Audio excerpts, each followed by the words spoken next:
तो तहरीक इंसाफ के दरमियान मुज़ाकरात के हवाले से अहम पेशरफ यह है कि हुकूमत तो पहले ही मुज़ाकरात के लिए आमादगी का इजहार कर रही थी।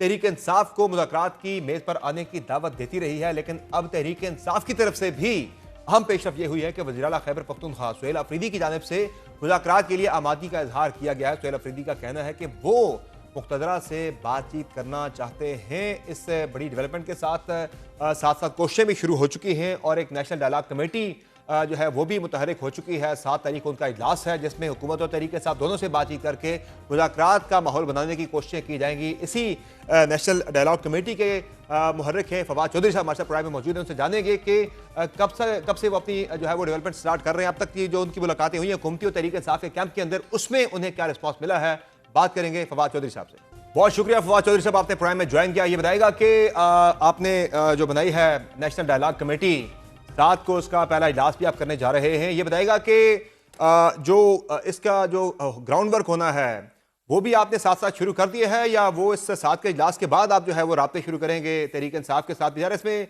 मुज़ाकरात की वजह से जो रजामंदी है, मेन फ्रीक जो तहरीक इंसाफ है, हुकूमत तो ख्वाहिश का इजहार बार बार कर रही है कि उसने मुज़ाकरात करने हैं, लेकिन तहरीक इंसाफ की तरफ से बड़े जो है ना मुतज़ाद किस्म के बयानात वहाँ से आ रहे हैं सामने। कोई कह रहा है मुज़ाकरात करने हैं, कोई कह रहा है हमने महमूद अचकज़ई साहब को टास्क दे दिया है, कोई कह रहा है जो मुज़ाकरात करेगा वो हम में से नहीं है। तो बड़े मिक्स से वहाँ से बयानात आ रहे हैं। तो तहरीक इंसाफ की तरफ से आपको क्या मिला है रिस्पॉन्स मुज़ाकरात को लेकर? देखिए, फिलहाल आपका ये कहना कि हुकूमत की तरफ से बड़ी संजीदगी है मुज़ाकरात में और पीटीआई की तरफ से मिक्स सिग्नल है, ये तो बिल्कुल दुरुस्त नहीं है। फिलहाल तो मेरे ख्याल के अंदर जो हालात हैं, वो शहबाज शरीफ साहब ने दूसरी तीसरी दफ़ा ये बात कही है, लेकिन उन्होंने वो बात तो कर देते हैं, लेकिन उनका कोई सब्सटेंटिव इज़हार जो है वो हुकूमत की तरफ से नहीं होता। मिसाल के तौर के ऊपर उन्होंने पहले भी बात की, जब उन्होंने कहा कि जी हमें मुज़ाकरात के लिए इमरान खान से मुलाकात करवा दें, वो नहीं उन्होंने करवाई। अभी भी जब इन्होंने कह दिया कि मुज़ाकरात करवाएँ, तो अगला स्टेप ये था कि वो कोई फोकल पर्सन बना थे जिन्होंने मुज़ाकरात के ऊपर आगे बढ़ना था, वो नहीं हुआ। और उसकी बुनियादी वजह ये है कि माहौल नहीं है अभी तक मुज़ाकरात का। 8 फरवरी को आप पहिया जाम की जो आपकी कॉल है वो आप वापस ले लें तो फिर बातचीत हो सकती है, मामला आगे बढ़ सकता है। तो आप समझते हैं कि तहरीक इंसाफ को भी 8 फरवरी की कॉल वापस लेनी चाहिए?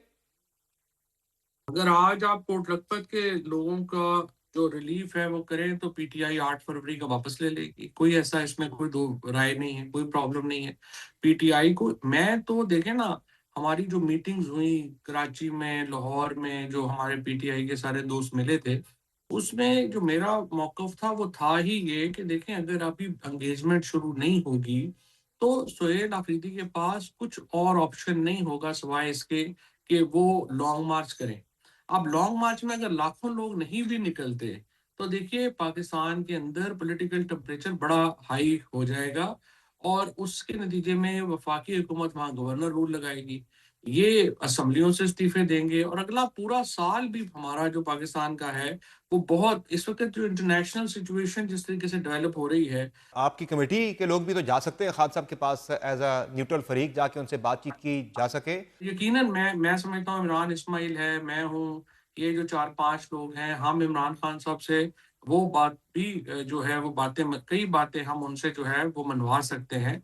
और हम मुझे इस बारे में कोई डाउट नहीं है कि फॉर एग्ज़ाम्पल सबसे पहली तो हमारी डिमांड ये होगी और होनी ही चाहिए कि जो पर्सनलाइज़्ड कैम्पेन्स हैं पीटीआई के अकाउंट से, जो एस्टेब्लिशमेंट के अकाबरीन के खिलाफ या इवन हुकूमती लोगों के खिलाफ, वो बंद होनी चाहिए। और ताकि एक पॉलिटिकल टेम्परेचर नीचे आए। और वो जब आप एक तरफ रिलीफ देते हैं कोट लखपत के लोगों को, खवातीन को, और फिर हम इमरान खान साहब से ये कहते हैं कि वो पर्सनल इससे जो है वो डिसोसिएशन करें, तो वो फिर एक लॉजिकल बात डिस होगी और उस एसोसिएट करना तो एक अलग मामला है। खान साहब खुद भी तो इस तरह के बयानात दे रहे हैं, क्या आप उन्हें भी कन्विंस कर लेंगे कि वो इस तरह के 100 बयानात ना दें मजीद? 100% कोई मुझे डाउट नहीं है और ये ऐसे ही एक पर्सनल बन गई है। हमारी देखिए मसला ये है कि जो मौजूदा आर्मी की लीडरशिप है, पीटीआई की हुकूमत को बाहर करने में इनका तो कोई हाथ नहीं है। ये तो थे ही नहीं उस वक़्त। तो इसलिए हमारा अगर हर एक से ही हम लड़ना झगड़ना शुरू कर दें और पर्सनल बना लेंगे, तो फिर कैसे बात जो है वो आगे चलेगी। हम्म। लिहाजा एंगेजमेंट हमारा ये कसूर ज़रूर हुआ है कि हमारी जो एक माहौल बन गया जिसमें हमने कहा जी एंगेजमेंट ही नहीं करनी। तो वो जो डिसएंगेजमेंट थी हमारी, उससे हमारे हालात खराब हुए। इसलिए हमें एंगेजमेंट की ज़रूरत है। 3 फ़रीक हैं, एस्टेब्लिशमेंट है, हुकूमत है और इमरान खान है। तीनों की एंगेजमेंट होगी, तीनों राज़ी होंगे कि ये टेम्परेचर नीचे आना चाहिए और पाकिस्तान की पॉलिटिक्स को एक फ्रेमवर्क में आना है, तो ही चीज़ें आगे बढ़ेंगी, वरना तो आगे नहीं बढ़ सकते। खान साहब को तो को तो शायद सूट नहीं करता कि टेम्परेचर नीचे आए, लेकिन ये बताएं कि आपकी जब हुकूमती लोगों से बात हुई, क्या उन्होंने इस सिलसिले में भी कोई रजामंदी जाहिर की है कि आपकी मुलाकात वो खान साहब से करवा देंगे? हमने अभी खान साहब से मुलाकात की, सच्ची बात ये है कि रिक्वेस्ट भी नहीं की। हम्म, हम ये चाहते हैं कि पहले इतना माहौल हो, इतना थोड़ा टेम्परेचर नीचे आ सके कि जब हम उनसे बात करें तो एक तल्खियों में बात ना हो और एक बात जो है वो बेहतर माहौल में बात हो, तब बात का फ़ायदा है। हम्म। अगर भी हम चले जाएँ, इमरान खान जो है वो आपने 9/12 के सेल में जो है वो महीना-महीना रखे होंगे, तो उनसे क्या बात होनी है? ज़ाहिर है वो तल्ख़ होंगे। तो इसलिए ज़रूरी है कि पहले हुकूमत, एस्टेब्लिशमेंट अपना फ़ैसला करे। एक तो यानी तरीका ये है ना कि देखिए, उस बात से मैं आपकी एग्री नहीं करता कि इमरान खान के इंटरेस्ट में है कि टेम्परेचर ऊपर रहे। ना इमरान खान के इंटरेस्ट में टेम्परेचर ऊपर है, ना हुकूमत के और एस्टेब्लिशमेंट के इंटरेस्ट में है, क्योंकि ये पाकिस्तान के इंटरेस्ट में नहीं है टेम्परेचर सही है। इतना ऊँचा। हम पॉलिटिशियन हैं। पॉलिटिशियंस को अगर मेरे कनपटी पे बंदूक लगी हुई है तो मैंने क्या पॉलिटिक्स करनी है? यानी हमें तो यानी स्पेस यानी चाहिए। फवाद साहब, जो मैं आपकी जो एक आपने जो अपने आगे एक आपने रन डाउन बना रखा है जो नेशनल डायलॉग कमेटी ने, वो ये है कि पहले आप हुकूमत से एक्सपेक्ट करेंगे, उनसे बात करेंगे कि वो कुछ CBM करें, कुछ इस तरह के इकदाम करें, तरीके साफ की लाहौर में जो लीडरशिप हाँ, कैद है उसे निकालें, उसके बाद फिर आप खान साहब के पास जाएंगे उन्हें कन्विंस करने के लिए कि ये इकदाम हो गए हैं, अब आप आगे बढ़ें। ऐसा ही है? अब आप पीछे हटें। या एक कदम हुकूमत आगे बढ़े, एक कदम इमरान खान पीछे हटे हम्म, और उससे एक स्पेस क्रिएट होगी जहां पे हम मजीद बातचीत, गुफ्तगू जो है उसको आगे बढ़ा सकेंगे। फिलहाल तो देखिए स्पेस ही नहीं है, बातचीत की कोई स्पेस नहीं है। मैं एक तो I must commend Suhail Afridi के जो रोल वो प्ले कर रहे हैं इस वक्त, वो बड़ा मुस्बत रोल है और जिस तरह से उन्होंने अपनी एक फर्म ओपिनियन भी रखी है, but at the same time उन्होंने अपने आप को ओपन रखा है मुज़ाकरात के लिए, चीज़ों के लिए। लेकिन देखिए, कोट लखपत के लोगों का मैं बार-बार क्यों कह रहा हूँ कि हम्म, हम इमरान इस्माइल, महमूद मौलवी और मैं क्यों बार-बार कहते हैं।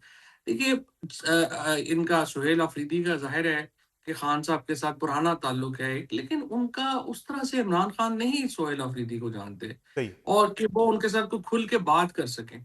जब तक ये शाह महमूद कुरैशी और एजाज चौधरी, ये लोग जो हैं, महमूद रशीद, ये लोग आप इस सर्कल में नहीं लाएंगे, इमरान खान से खुल के बात करने वाला कोई और नहीं है।